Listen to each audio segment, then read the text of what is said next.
The subconscious and the conscious don't know the difference between what's real and what's imagined. So, particularly, for example, when you're using the imagination, say, for example, you're coming in here with a field work, and I take you on a journey from the night before, getting in the bar, suitcases packed, check, everything's ready to go.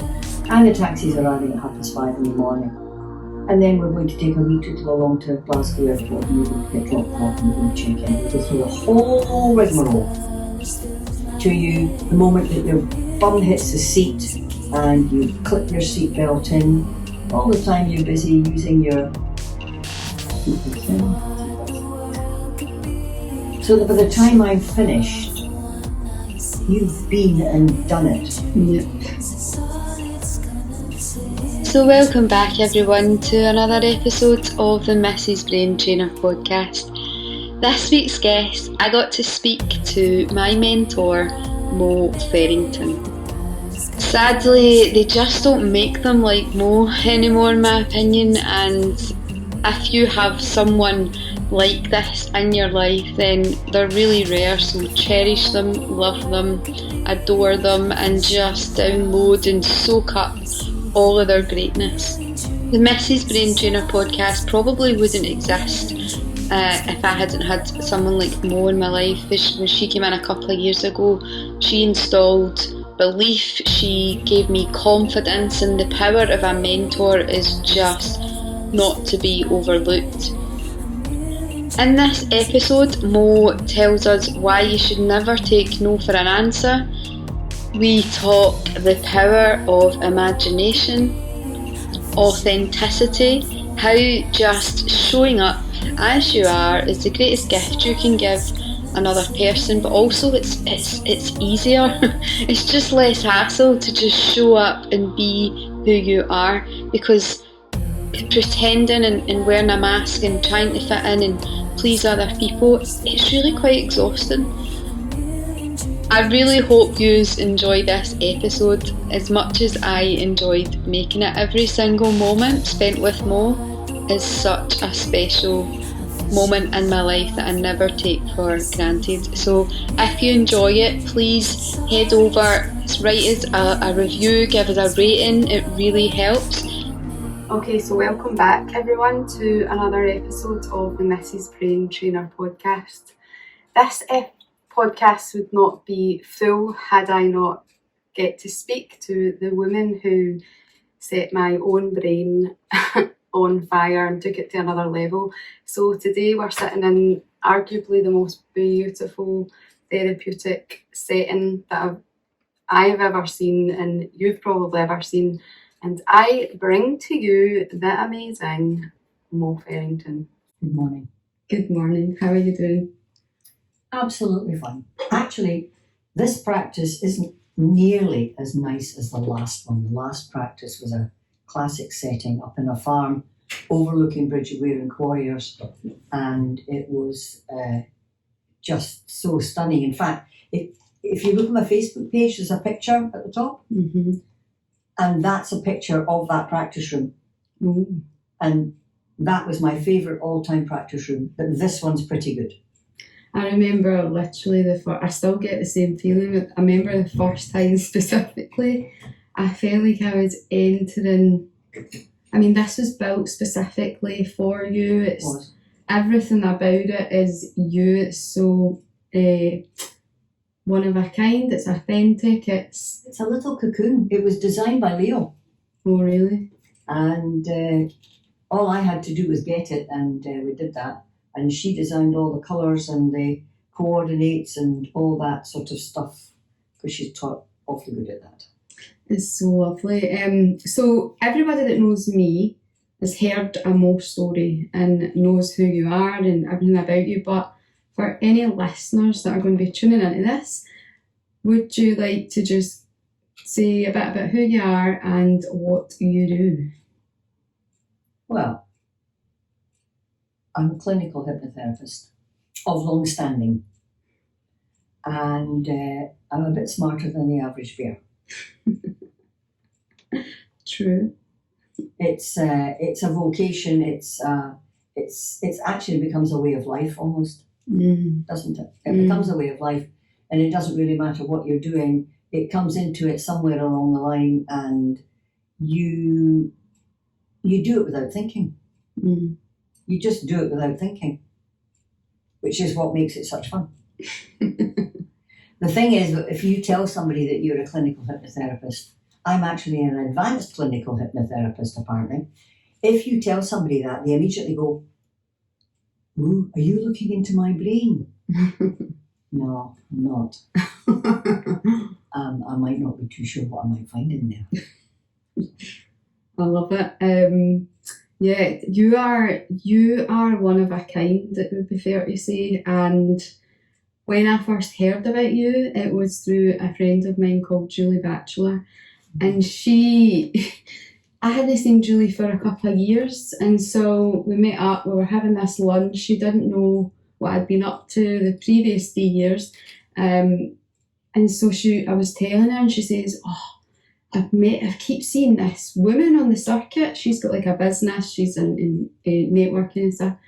She said, "There's this woman, and she is the most captivating person I've ever. She's not like anybody else. She tells these stories, and everything she seems to touch turns to gold." I wouldn't go that far. I would not go that far. But hey ho, yes, right, okay. But it's funny because when I told you that, you were like, I didn't even think they liked me at that place. No, I didn't. I really, really didn't. There's an old thing, and Tegan, you would be well to remember this. When you walk into a room full of people and you look around, some people think, oh, I wonder if they're going to like me. Don't do that, pets. Walk into the room, look around and think to yourself, now, I wonder if I'm going to like them. It puts a whole new slant on it. Because it's true. It doesn't matter if they don't like you, but it does matter if you don't like them. Yep. And I think what you do, Mo, is you pattern interrupt people just naturally. So how you show up, people are just like, it breaks them out of their narrative, but like their story. And they don't quite, sometimes, like for me, I love it, that the more authentic a person is, the more I'm totally drawn in that direction. But there's a lot of people that just, they can't handle it.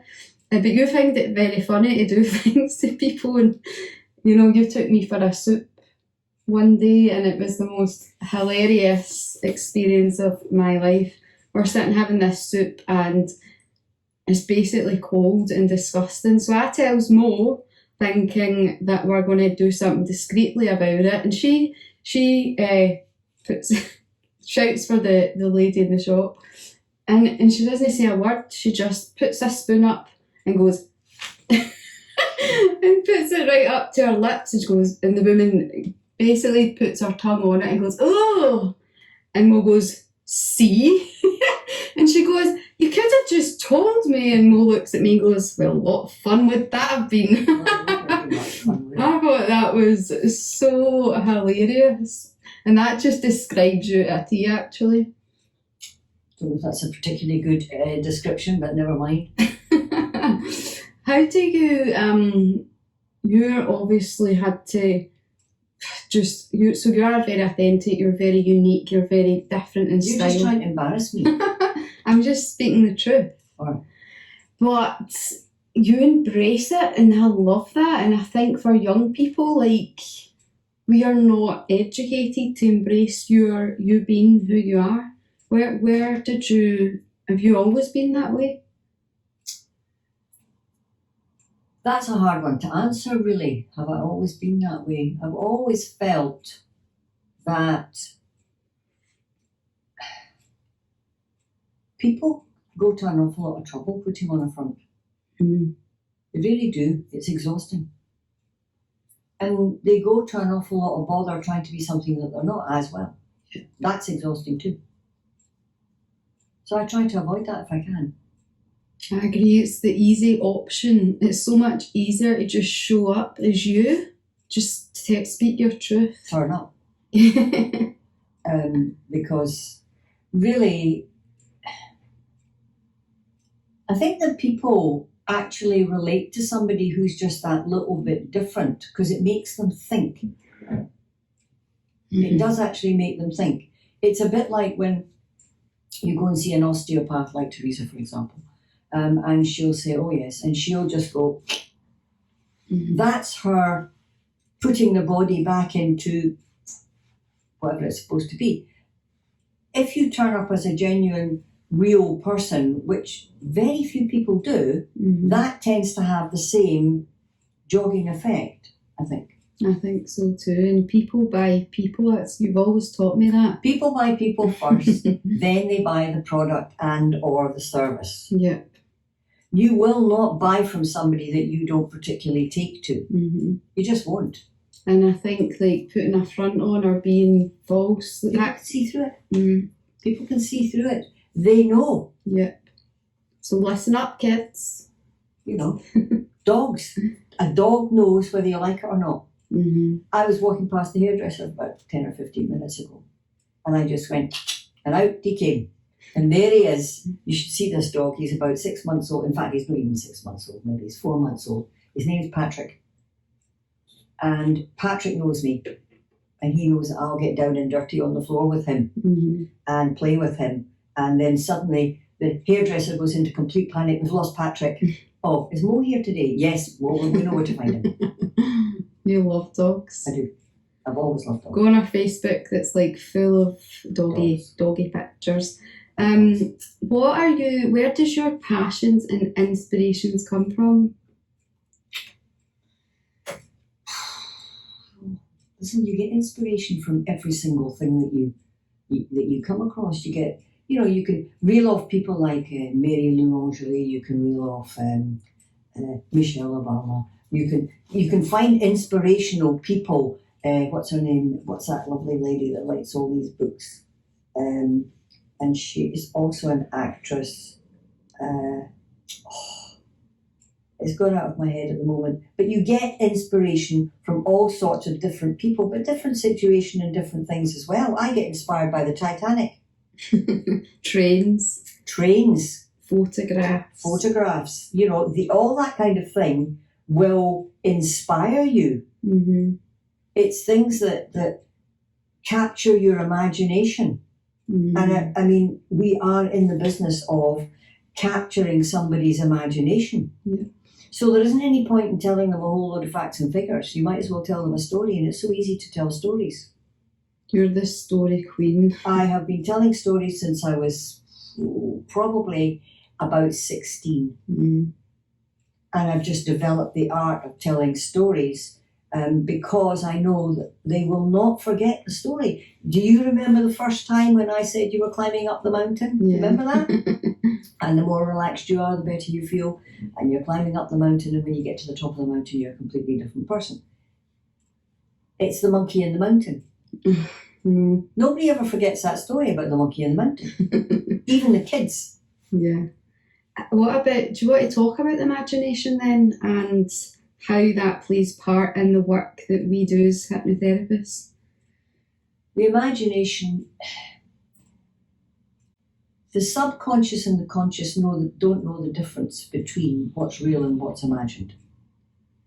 So particularly, for example, when you're using the imagination, say for example you are coming in here with a fear of flying. And I take you on a journey from the night before, getting in the bath, being relaxed, your suitcase is packed, you check this, check, everything's ready to go. And the taxis are arriving at 5:30 in the morning. And then we're going to take a wee tootle along to Glasgow Airport, and you're going to get dropped off, and you're going to check in. We'll go through the whole rigmarole to you, the moment that your bum hits the seat and you clip your seatbelt in. All the time you're busy using your deep breath in, deep breath out. So that by the time I'm finished, you've been and done it. Yep. And so therefore, when you actually go to do it, it's automatic because you've already done it in your own mind. I love that. So that's what you do. You create a scenario that they're going to go through, like for fear of flying, or driving test. You can take them through the driving test. so that when they come to do the driving test, they've actually already done it. But you have to have them in an altered state before you do it. You can't just sit there and tell somebody, this is what's going to happen, because you've not got them in the altered state. You have to get them in the altered state first. As in, wee, out. I remember when I used to come here when I first was getting into the industry, and you would always tell me that, most of the work's done in these chairs, and you've got this, I don't believe that everybody's got what you've got, the way you do it, but you used to make me feel so special. But you are special. But I used to leave here. She doesn't like it when somebody tells her she's special. I used to leave here. You used to make me feel like no matter what, everything was okay. Yes, it is. So you gave me what I needed. It was like that. You gave me the belief, and that's, I think, what a mentor does. They give you the belief until you get your own belief. And I used to walk out of here thinking I could fly. It was awesome. But most of the work is done in the chairs. I remember you were telling me about a needle phobia patient. You just started sticking needles in your hand. I was like, right, okay.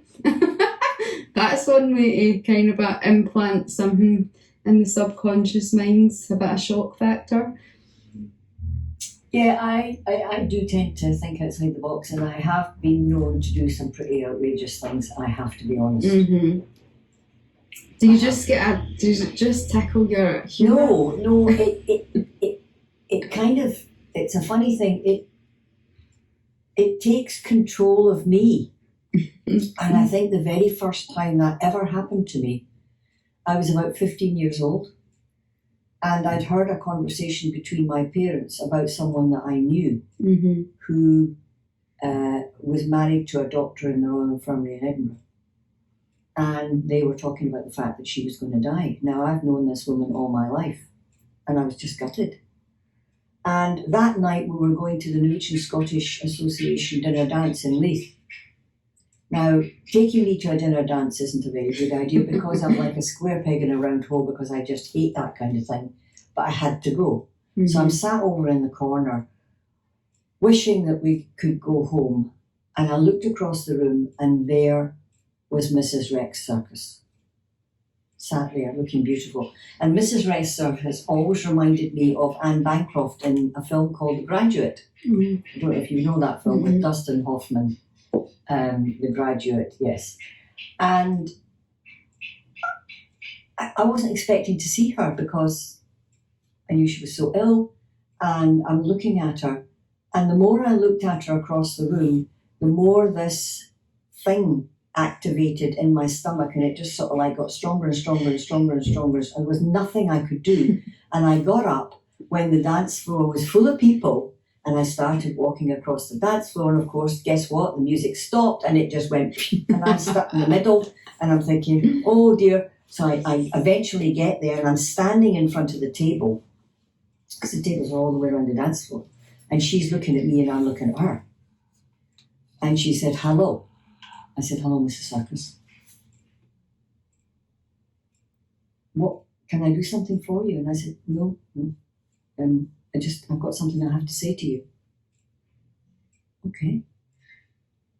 And I said, I mean, I can feel this right now. Now that's 60 odd years ago. Wow. I said, Mrs. Circus, I've known you all my life. I've always admired you, and I've loved you. And this afternoon, I overheard a conversation which maybe I shouldn't have done, which says that you're not going to be here much longer. She said, that's right. I said, well, I want you to know that I've loved you and admired you. I'm going to really miss you. And I just want you to know that. And she looked at me and she said, that's the nicest thing anybody's ever said to me. And I turned around and I walked away, and I thought, and I could feel my stomach relax. And I thought, you've got to follow your gut feeling. And that was the first time I became aware of a gut feeling. And also, that lesson is the lesson that I've carried through my life. If you've got this feeling that you must do something, it doesn't have to be quite like that, but if you have to do it, then you've just got to go and do it. Because if you don't do it, Mrs. Circus died 10 days later. I would never have got another chance. And you don't know when you're going to get another chance True. to do whatever it is that's come into your mind. So you've just got to go and do it there and then. And, you know, when you're talking about clients, again, it's the same thing. The opportunity comes up. That client that came into Kilbarchan a few years ago, pretty standoffish sort of lady, and she came in with her old mother. And I went through to Sharon and said, your client's here. She looks a bit like a gargoyle. And she went, Mo? And I said, but she does. She said, right, because, you know, very stooped, long nose, lots of warts and things. Mm. So in she went. And I'm left with the daughter, early 50s, full of attitude. And eventually I said to her, you're looking a bit peed off. She said, well, wouldn't you be? I said, no, I would give anything to have another day with my mother. Mm. As it happens. I said, why don't you take advantage of the therapy room? So I got up and I walked over and I said, well, here's the therapy bed. So you can do this. Lie down and I'll put you to sleep for 5 minutes. So, put you to sleep for 5 minutes. It's okay, I was just having a stretch. And brought her up. She said, that was quite nice. I said, good. And I looked at her, and here comes this gut feeling again. Mm. And I said, I know this is probably going to be a really stupid question, but when did you last tell your mother that you loved her? She said, oh, we don't do that sort of thing. I said, really? I think you should. Oh no, I couldn't possibly do that. I said, well, yes, you can.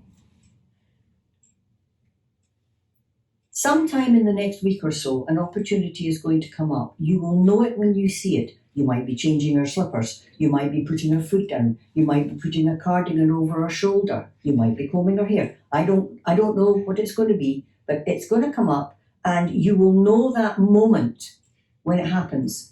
And you will suddenly look at your mother and you will say, you know, Mum, I can't remember the last time I told you that I loved you.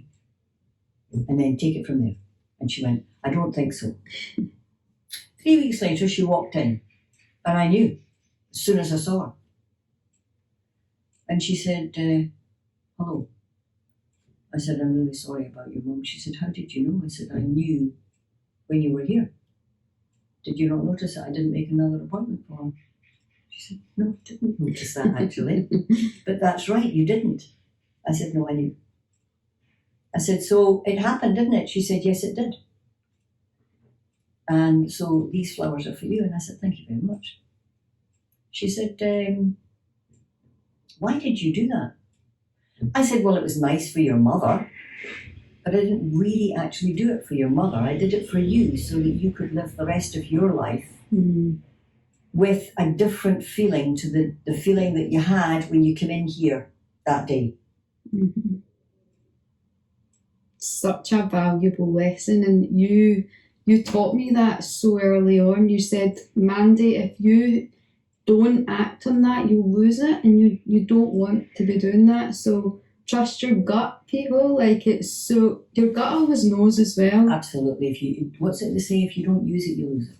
Yeah, and I think like we're always ignoring, you know, if something doesn't feel good, it's just not good.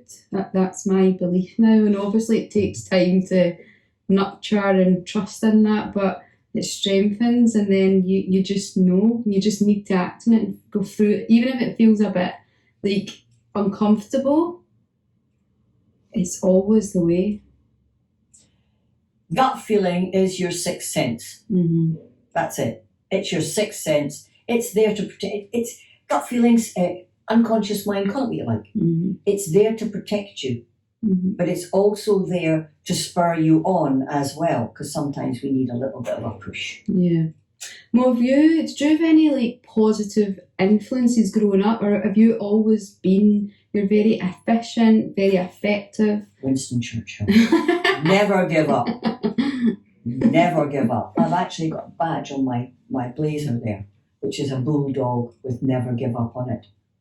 And I presented that to a guy called Rich DeVos on stage in Tampa in Florida in 1982 in front of 17,500 people. Just by accident. I didn't know I was going to be there. He didn't know I was going to be there, but I was there, and the two of us got together, and I ended up talking to his convention. It was really quite fun. You've been in many different... You were recently on a podcast with the Bay City Roller Girls. Don't even go there. Yes, that is very true. I was their protector. They needed protecting, so they found me.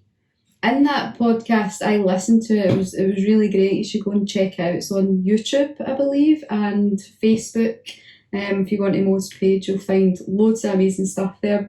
But where does that can do, yes, you just say yes and then you worry about it later on, where does that confidence in that part of you come from? I suppose I'm like a red rag. It's like a red rag to a bull. If you come in and tell me that I can't do something, and I'll tell you when I learned that lesson, I was 7. Well, actually it was 5. I was 5. My British grandfather gave me a camera, and I spent my childhood taking photographs of the Forth Bridge. All my friends that know me know it's my bridge. And one day my grandfather gave me another camera. I'd be about 7 by that time. And I said, you know, Grandad, I'm going to walk across that bridge one day. And he said, "You lass, no, you're not." And I said, "Yes, I am." He said, "No, you're not." 42 I was when I walked across that bridge. And I stood up on the bridge, halfway along the bridge, the power of the water coming down, the sound, it was spectacular. It was everything I thought it would be. And I looked down at the house, because it was called Bridge House, because it was built by the man that built the bridge to live in while he built the bridge. And I waved and said, "See, Grandad, I told you I was going to walk across this bridge. Because you can't tell me I can't do something." Maybe now I'm not quite as strong as I used to be, but I haven't come across anything lately that I can't do. I did actually climb up on the caravan roof to do some painting, and I had a hell of a job getting back off it, I have to say. But in the main, I can't think of anything lately that I've tried to do that I can't do. Yeah, Mo, you are not as strong as you used to be, still head and shoulders above your average 21-year-old. You said to me one day, "Well, honey, this is me in 3rd gear, you should have seen me in 5th. And Absolutely. I just love that. Absolutely. So This is me in 3rd gear. You should have seen me in 5th. but your 3rd gear is people at their absolute, you know what I Not mean? really. It Mandy, is. no, not really, Mandy. I'm really dead lazy. I'm dead boring. And when I'm not working, I'm very quiet. I read a lot, watch a lot of movies because I don't have to think when I watch a movie. But it keeps my imagination honed and fired up so that you can suddenly say to me, "Well, where are you going to take me?" Right, I'm going to fly you up in a hot air balloon up over the Erskine Bridge, straight up the A82, all the way up to Loch Gilphead. Then we'll swing round into Oban. Then I'm going to take you out across 40 miles out that way, and we'll land on Barra, and then we'll get a wee boat, and then we'll go tootling off for another few hours, and we'll land on St Kilda, and I'll take you up to the mountains of Herta, and so on and so forth. So that your imagination is always honed all the time, because if you stop doing that, that's why I do these newsletters, because it fires my imagination. And when you fire your imagination, you're always doing. Like Doris Eaton-Travers. Do you remember Doris Eaton-Travers? I've read about her in your newsletter. That's right, Doris Eaton-Travers. And she said, what was she when I last saw her? She was 102, but she died at 106. And she said, "You just got to keep on doing. Doesn't matter what you do as long as you're doing it." And I remember when I met her in Dallas Concert Hall, we'd gone to listen to Robert Mansfield plays accordion, quarter box thing. And he'd given me a free ticket. I turned up in jeans and a t-shirt, and everybody else was in dinner suits. And I thought, and there's a tap on my shoulder, and here's Doris, and she's looking very glamorous, you know, the film star look. And she said, "Hello, Mo." I said, "Hello, Doris." "Oh, you do meet the best people here." I said, "Yeah." "Are you with someone?" "No." "Well, you are now." And we're walking through all these hundreds of people. And I said to her, Doris, they're looking at you. She said, no, honey, they know who I am. It's you they're looking at. She was wonderful. So it's similar. How you see her is kind of like how you are in my mind.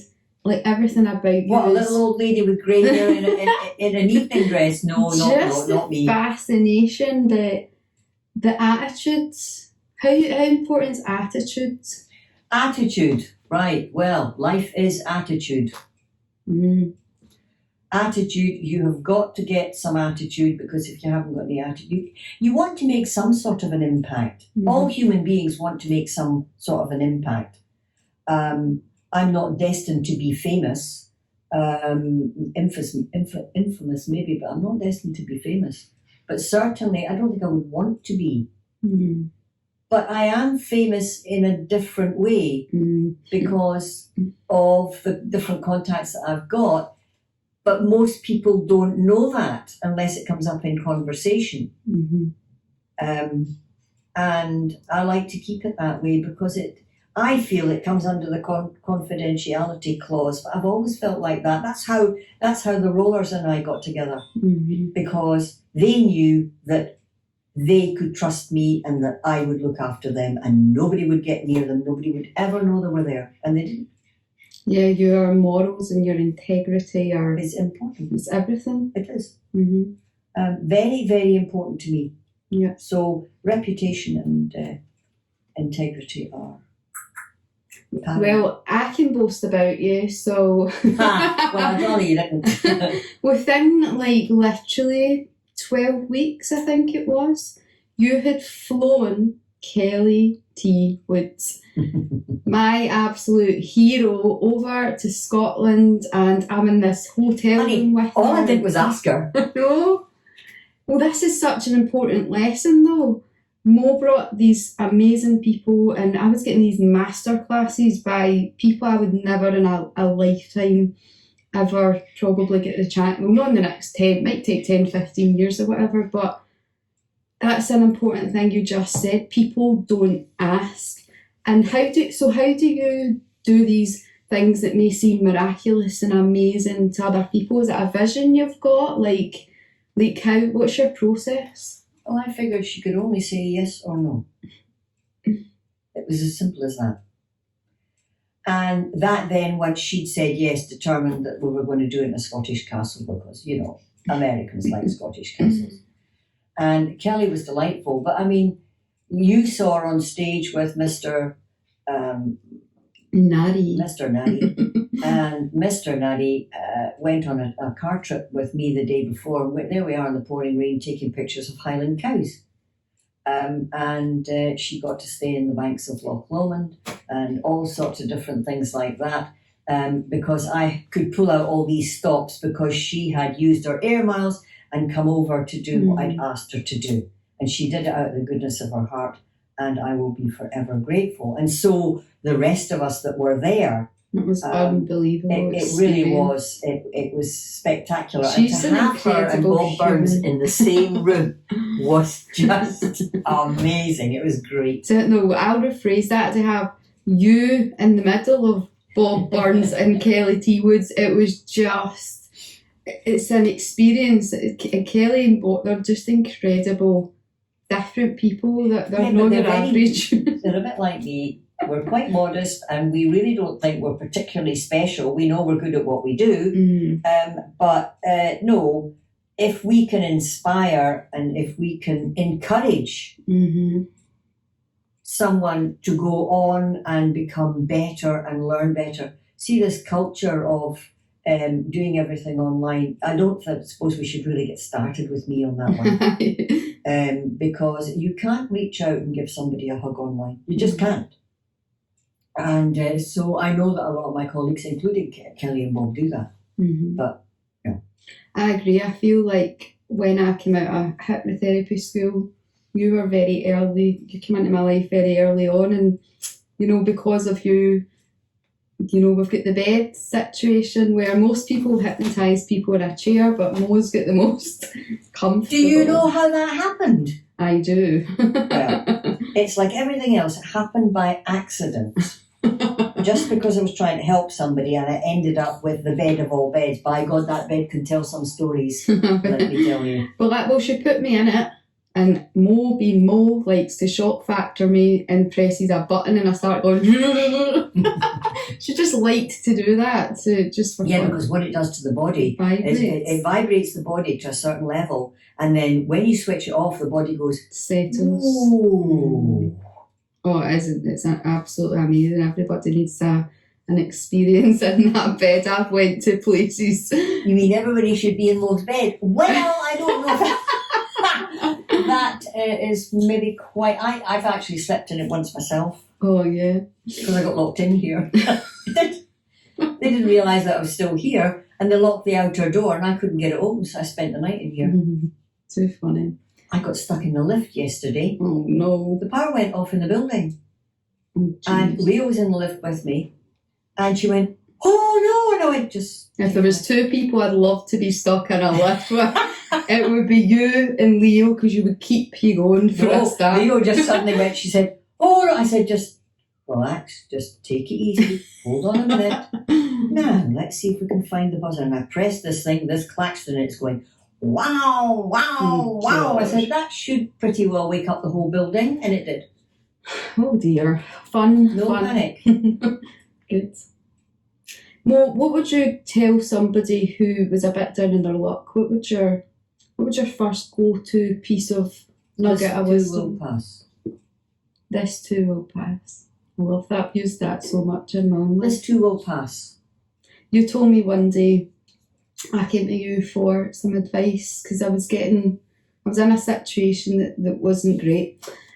And you said to me, well, honey, life is 5% what happens and 95% how you react. Handle it. That's right. And so you just ignore those stupid little people and just let it slide off you like water off a duck's back. That's and right. Smell the roses on the way You're back. like a sponge, do you know that?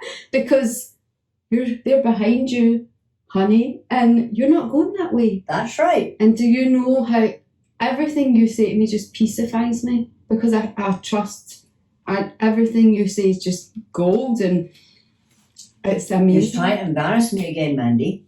But it's true.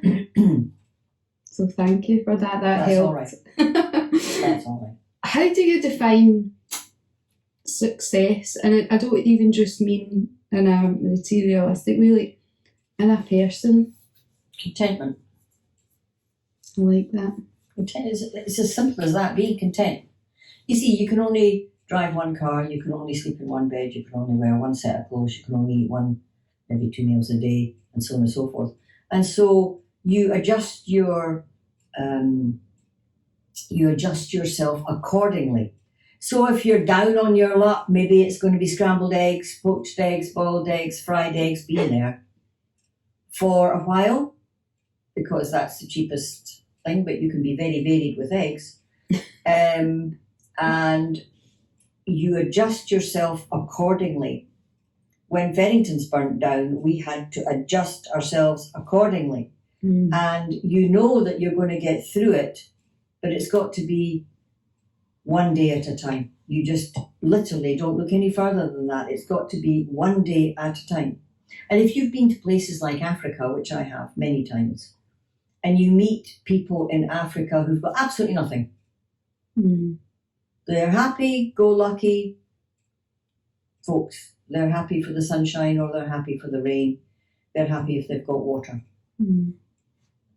And they live in cardboard boxes or they live under corrugated iron roofs. And they are just amazing people. And you meet them, you can go for miles and miles and miles, and then you meet a village right out in the jungle. And it's just mud huts and floor. They live their lives according to each day that they have. In the moment. That's right, in the moment. And I would love two things. I would love Great Britain to bring back national conscription so that everybody got a bit of discipline and respect. And I would love everybody to have a boot camp month living in somewhere like Africa and learning that your mobile phone or your laptop or your whatever other these things that they have, Xboxes and what have you, that's not what's important. No. You know, this is not reality almost. It's just not. So true. And Karen von Blixen from Denmark, who wrote Out of Africa, she always said that if you go to Africa once, you will always return. It's a fascinating country, but it's so sad the way that they've been treated. But fortunately, they don't know a lot about of just how badly they've been treated, which is... Prince Harry knows about that.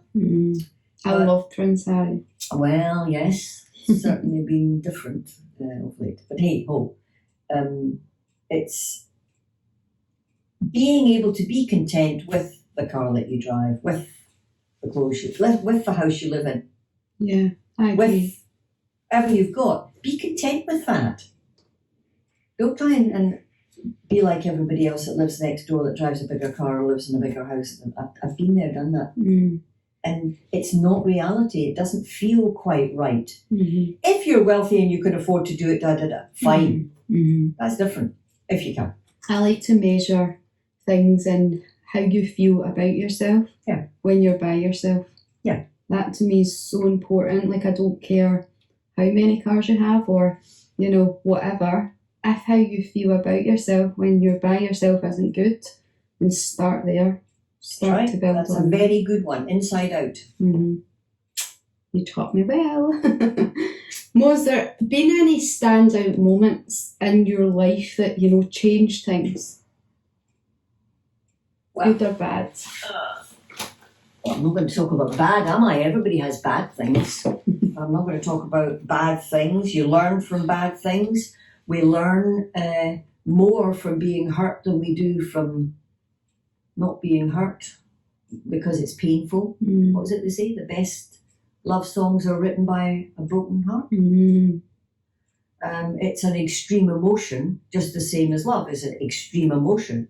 And when you've got extreme emotions, you learn from that and you produce from that either love or hate or anger or what have you, as you conceive, which is what's going on in the world around us at the moment. You were in the Royal Air Force. Did that have a really big impact? It did. And that's what I'm saying. I wish they'd bring back national conscription, because it teaches you respect and discipline, and there isn't any. I was going to touch on that next. Your organisation skills are military precision. And I mean, you're so efficient.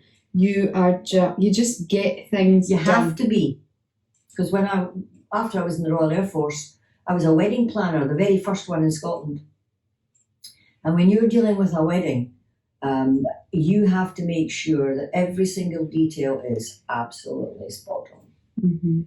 And it must run like clockwork, so much so that it doesn't look as if it's organised at all. And so I was the forerunner for that. And I loved it. It was great fun. It was like producing a live play every single time. The bride and groom are the stars, the top table are the backup, the co-stars, and the rest of the people are the audience. And huge fun. And anything can happen at a wedding. I've had people drop dead at weddings. I've had babies born at weddings. I remember Roy Kinnear. Rory Kinnear is in the James Bond movies. He works with Miss M. Bond. And his father was called Roy Kinnear. I think his last film was The Musketeers. And his son, Rory, who is now in his, I don't know, Rory must be in his 30s, 40s, got his head stuck in the railings just before the best man speech. And I had to get him out of there. How did you solve that one? I just walked up to him and I said, look, just relax, will you? Take the child, turn him up. Oh, no, we need butter, we need that. I said, no, you don't. Just do as you're told, will you? Pick your son up, turn him upside down, slide him up and get him the hell out of here. And they did. Mo, you've got like a level of, well, I can speak from my own experience. So I used to, if I had plans or anything and you gave me an opportunity to be around you, I was there in a shot, everything got cancelled. And I just used to watch you and how you spoke to people, how you treated others, how you made everybody feel so good. Like, where is that? Is that just your standards and your level of excellence and how and pride in yourself? Are you listening to all of this?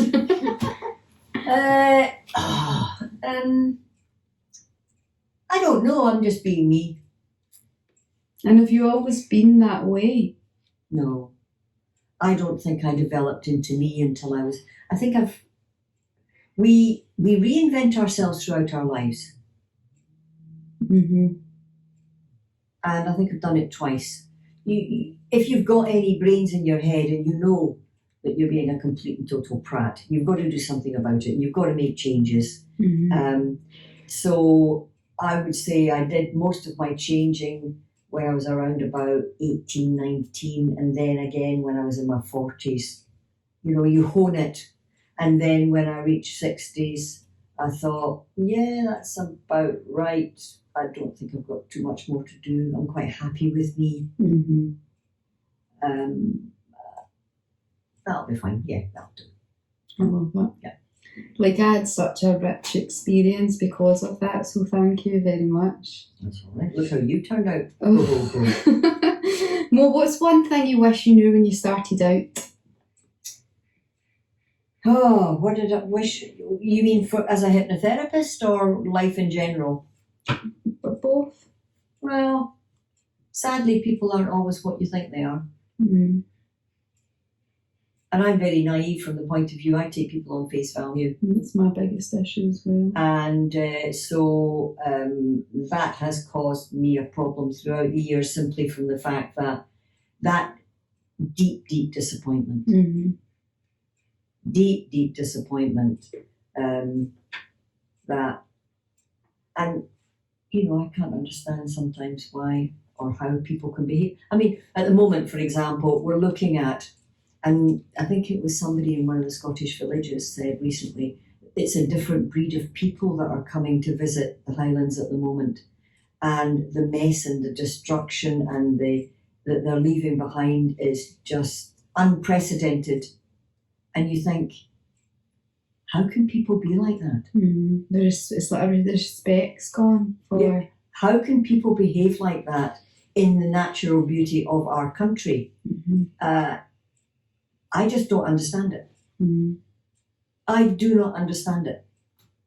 And in terms of a hypnotherapist then in your professional life, you are very successful, but what's the one thing you wish you knew when starting out there? Well, first of all, I think your best teachers are your clients. Oh, yeah. You learn from your clients all the time, and you can then put that learning to use with other clients. It may lie dormant from a client in 1998 and pop up in a client in 2008 or 2018. Mm-hmm. And you think, and you go, let me tell you a story about, do you remember Captain Contact?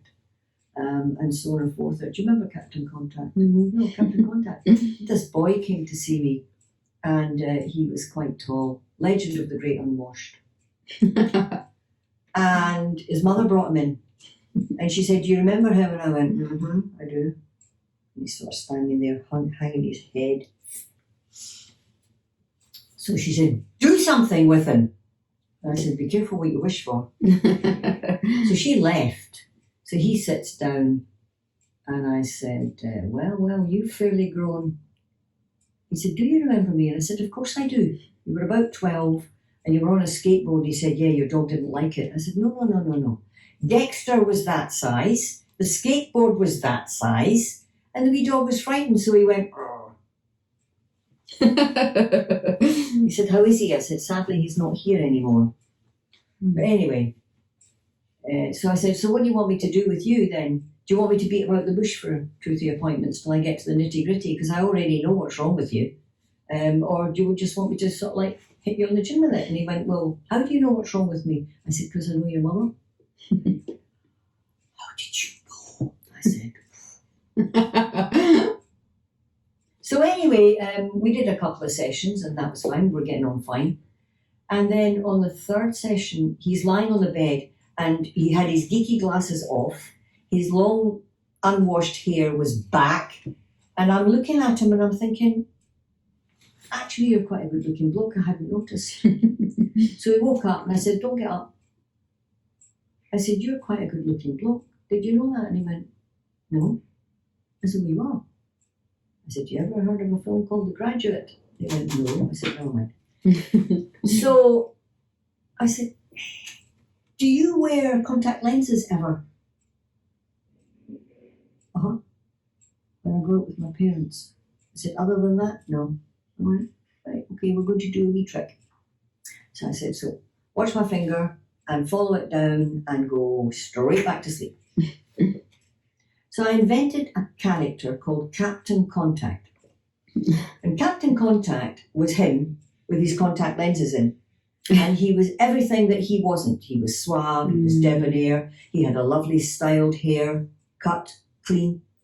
He was washed, he was shaved, he had a nice smelling aftershave on, he wore a nice shirt, he wore Italian trousers, leather shoes, and he drove a nice clean Mini. He wore a sports jacket, and he was quietly calm and confident, and he was his own man. So brought him back, sent him home. Fast forward 1 week, Leo comes through and says, there's a guy outside perched on a car. I said, well, So I had a look and I went out and I said, hi, can I help you? And he went, it's me. And I went, oh my goodness, look at you. Wow. And there he was, Captain Contact. Everything I described. And I mean everything. Even the Mini had been valeted, gutted, polished, because when I saw it, it was like heading for a refuse tip. That's amazing. And I went, oh my goodness, what did your mother say? And he went, aye, well, she said, where's my little boy? I said, now that, my friend, is the whole point. You're not a little boy. You're 21 years old and you're your own man, and it's all uphill from here. It was. That is unreal. He got out of his designer bedroom at home. He got a flat in Stirling. He went to Stirling University. Then he came back to me and he said, I've been asked out by a girl. And I went, ooh. Now it I said, well, what about the birds and the bees? And he went, oh, no. I said, right, you and I'll do it. So we did. And he's never looked back. That's incredible. He's never looked back. I can't say I've seen his mother, but that's all right. That's amazing. When I asked you that question before as well, you says to me, which I think is a great lesson for the listeners, is that you just wished that you knew quite what you were capable of back then. Can you go into that a wee bit? I didn't know how capable I was then. I didn't. As recently as last week, I had a complicated case to deal with. And I'd been told X, Y, and Z, and I'm thinking, oh. But I went because I knew the boy, I'd seen him before. And yes, he was quite wound up, Not quite as bad as I expected from what I had already been told. And so I worked with him. And yesterday, my phone rang, and I was in Perth. And I thought, oh no. And it was the father. So I said, hi. And he said, no, it's me. I went, hello, me. I said, what can I do for you? He said, I'm just phoning you to tell you how much better I'm feeling. I said, well, you've just made my day. I'll see you on Tuesday. That's amazing. I was working with a young boy a couple of days ago, and his mum got in touch. I could see anyway, as he was sitting in the chair, that, he was just relaxing so deeply. And she said, because she wasn't too sure how it was going to go. And she just fed back that he had a great time, so relaxed, and can't wait to do the work. And having a young person in the chairs is just, for me, it doesn't get much better. Well, that's because you're into young people. But it means they've not got 50 years of... I like one. There's no 50 years to clear out, It's well, just... there is that. There is that. That is a very valid point, because the older they are, people come to you with various issues, and you say, well, you didn't have that yesterday, did you? Or last week, or last month, or last year. So therefore, you're expecting a big clean-up job, and I'm not a one-trick pony. Yeah. Yes, it can be done, but if you do that to somebody, you'll blow them out of the water. Mm-hmm. I know, I remember that was one of the big lessons you told me at the beginning as well. I feel like I've never forgot, like, it's quite, I am like a sponge. Yes, you are. You're programmed in my brain. Talking about brains, right? You were telling me about how you do things in your brain when you want to achieve something. Oh, yes. Touch you it, feel it, smell it, taste it. That's it. You imagine it. Back to imagination again. Mm-hmm. So if you want to imagine something happening, put all the detail in, every single detail. Put it in. See it. Then start to hear it or taste it or smell it, whatever it is. One of my clients wanted to get a new car. So we did this, taste it, smell it. She got her new car. And it's red and it smells brand new. And it's got black piping on it. And it's absolutely fabulous. And I was sitting in it. I said, this is exactly what I imagined. You've got to imagine things into it. It's called the law of attraction. Yeah. And you can do that with practically anything, but you've got to be careful what you ask for. Yeah. Be careful what you wish for, because you might just get it. That's another one you would always say to me. I said, Mo, how do you do that? I just see it. If I can see it and believe it, I know I can.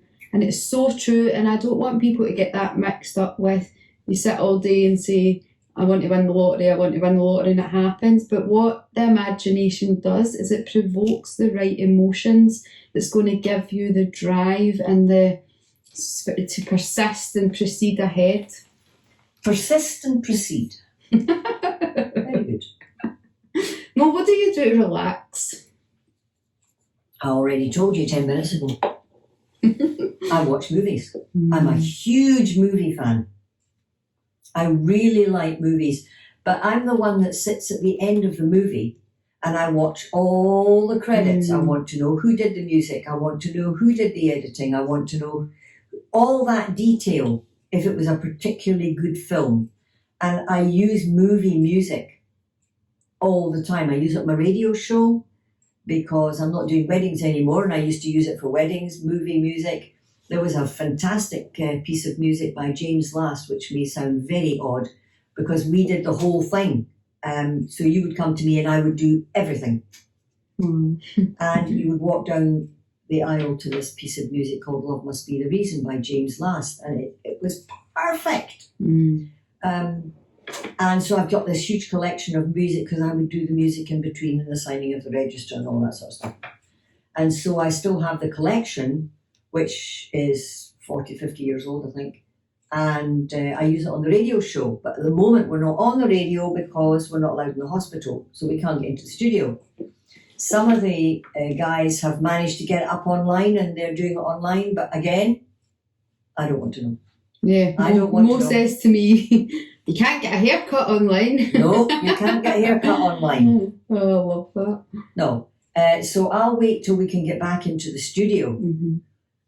Before I get the chance to, because we broadcast worldwide and we bring people together as well as the patients in the hospital. And I just love to do that. I remember the first time I heard your voice is just, can't explain it, I don't even have the words, but I remember the first time I was driving and I put you on the radio. It was the most surreal experience of my life. And I don't know if I've been in hypnosis with you and your voice just does something to my brain and many other people's. It just gives it a tickle. Yes, that is who it is.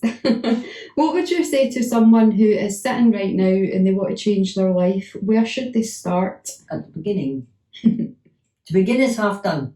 That's always in my brain, and I see it. To begin is half done. You've got to identify what you want first. Some people, it's easier for them to identify what they don't want, and that then helps them to find out what they do want. It just depends on which way their brain is wired.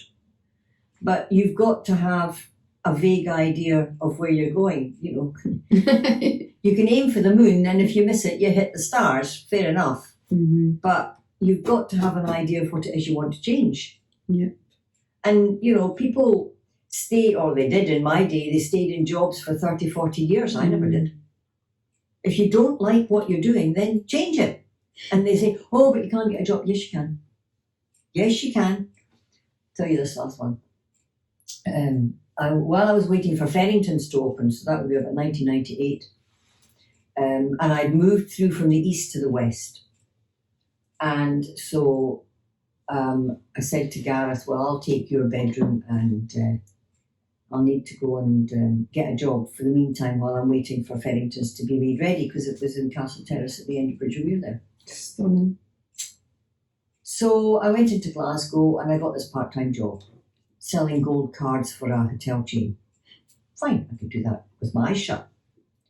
So I'd been there about a week and I decided I didn't like it, but I hadn't thought any further than that. I just knew I didn't like it, and I didn't like the guy that was telling me what to do. I was a seasoned hotelier. I knew damn fine what to do. And this boy, who'd never even stayed in a hotel, was busy trying to tell me how to do my job. And so I came bouncing out after lunchtime, and there's this girl sitting in a chair. And she said, you look happy. I said, I am happy. I'm always happy. It's easier. And she said, do you work in there? And I said, yeah. Are you here for an interview? She said, yeah. She said, I've got a job, but it's full time. I want a part-time job. And I went, let's swap. What do you do? She said, I work in an insurance office round the corner on the phones. And I went, great. So I tell you what, you go in there and tell him somebody's leaving. Tell me where you work. I'll go round there now and tell your boss somebody's leaving, and we'll swap. What a plan. She said, that'll never work. I said, oh yes, it will. And that's what happened. She went in there and told him that she could start on Monday. I went down the corridor, up to the 5th floor, asked for Mr. Martin, and said, one of your staff is leaving on Friday. I can start on Monday, and I'm very, very, very good. How could you say no to that? And that's what happened. And on the Monday morning, we met. And I went, awesome. Enjoy. She said, Mr. Martin's nice. I said, yes, I know, I've met him. And that's literally what happened. So I ended up with a full-time job, which was absolutely great. And then I ended up running the floor, and then I ended up running up the 2 floors, and then I got fired. And That's so funny. You don't take no for an answer. And when you've got a vision and you're going for that job, there's something in you that just knows you're going to get it. I was in Sainsbury's last Christmas, and I'd been asked to do a rack of lamb for Christmas lunch. I'm a very good chef. And I realised I didn't have the hats, the little white hats that go on the end of the bones for a rack of lamb. So I walked into Sainsbury's in Prestwick and said, could I buy, do you have these little white hats for putting on the end of the rack of lamb? She said, yeah. I said, can I buy some? And she went, no. And I went, pardon? She said, we don't sell them. I said, fine, get me the manager. She went, pardon? I said, get me the manager, please. She went, he won't come. I said, yes, he will. So I just stood there and waited and waited. So eventually the manager came along, and I said, all I want to do is buy 5 of these little white hats to put on the end of the rack of lamb. But she won't sell me them because they're not for sale. And he said, give the lady half a dozen of the white hats in a wee box, please. Thank you. Thanks, madam. Have a nice Christmas. I said, thanks very much. So we went. So she said, how did you know that was going to happen? I said, would you be bothered with a little old lady ranting and raving on Christmas Eve wanting 5 little hats? No, give them to her, get rid of her. Yeah, I've experienced Mo in a supermarket get what she wants. That's how you do it. Because he couldn't give her them. That's amazing advice. That's a golden nugget. You don't take no for an answer. You've got to really, really sort of be a bit more positive and be stuck in there. Oh, I wonder who Michael Harris is. He's a slaterer and plasterer who's just blocked my view out my window. Well, just to wrap up today, obviously I am passionate about the young generation and all that sort of stuff. Do you have any words of wisdom or anything you would like them to hear that will benefit them?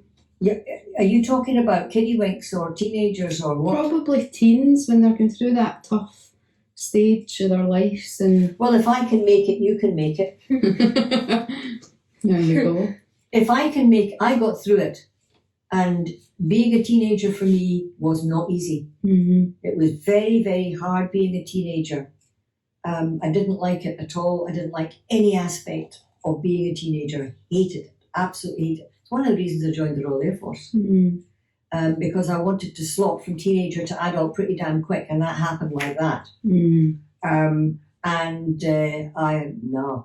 I think that being a teenager now, I wouldn't want to be a teenager now. I really wouldn't. Mm-hmm. But one of the things I would say is there weren't people like you and me available then. Yeah. Yeah, mental health wasn't even a thing. No.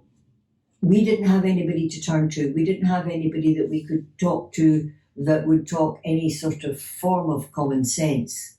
Mm-hmm. And, you know, not everybody that you trust is going to be your friend. Mm-hmm. And you have to, I'm afraid you have to go through the pain barrier. It's experiential kind of life, isn't it? Well, there is that. Mm-hmm. You've got to go through all that sort of stuff, because that's what makes you who you are. Mm-hmm. I am where my life has brought me. Yeah, I like to encourage clients, anybody I speak to actually, like some of the toughest life times in my lifetime Are the best learning curves. They made me who I am. They made me show up better for the next person. Get up and show up. And too many people are so stuck with that past, and they're in the victim mindset, when really a shift in perception is, I get through that. Wow, look what I can do. And it's seeing things from a different angle. See that mirror on the wall there? Mm-hmm. You see one side of it. I'm sitting here, I see another side of it. Tegan's over there, she can see another side yet again. It's looking at things from a different angle. Mm-hmm. And thinking outside the box. In fact, pretend there isn't a box.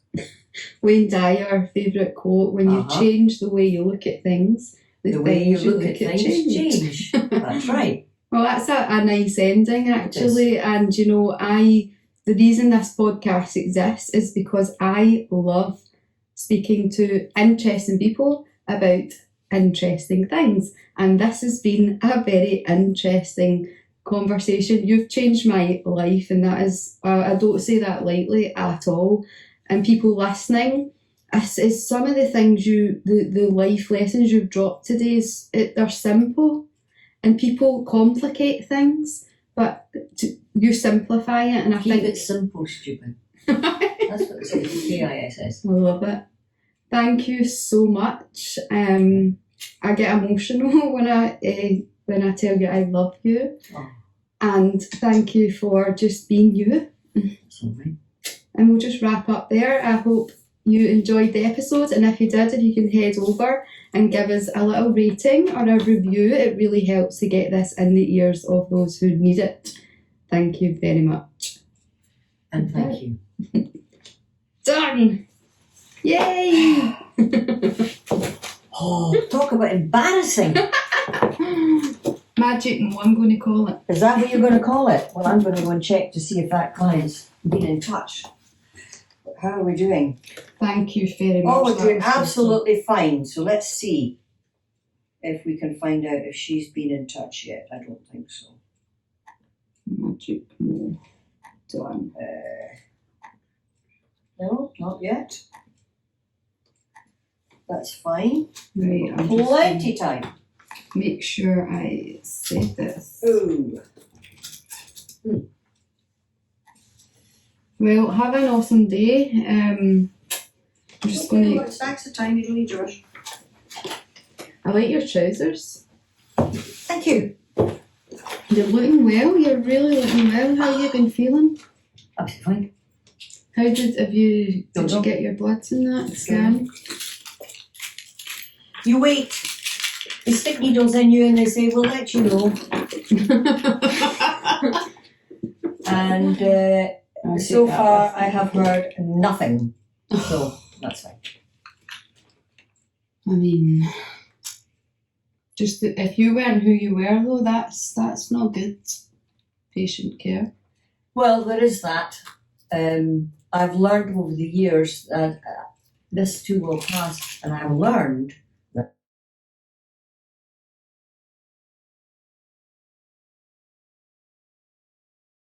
Every night I lie in bed, the brightest colors fill